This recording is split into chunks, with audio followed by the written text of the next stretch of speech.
Jūs tik paklausykite. Mes kalbam apie nelegalų automobilių ardymą, tvarkymą. Čia yra problema, čia susidaro.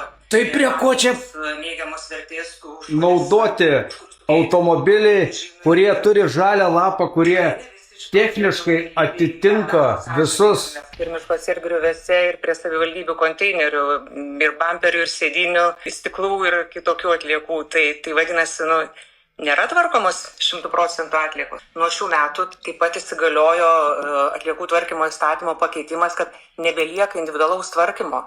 Visi transporto priemonių importuotojai privalės tvarkyti, eksploatuoti netinkamų transporto priemonių atliekas tik kolektyviai, kurdami arba savo organizaciją, arba stoti jau esamas organizacijas. Kurdami savo. Šita atsakomybė yra griežtai apsprendžiama. Patys žinot, kad taip paprasta nėra. Ir iš visų autolaužynų neigiamos vertės atliekos bus išvežtos ir atitinkamai sutvarkomos. Nematysime mes jų miškuose ir kitose neleistinose vietose. Pone Karzonai, Atliekas miškuose. Statybinės atliekos būna miškuose, padangos būna miškuose. Čia reikia tos žmonės, kurie išmeta tas atliekas, gaudyti ir bausti, ir iš tų baudų tvarkyti kitas atliekas išmestas. O ne radom durniukų, iš viso to supratau, ką nuomonę tokią susidariau. Radom durniukus, kurie sumokės už šiukšlės paliktas miške. Trumpai tariant, taip supratau.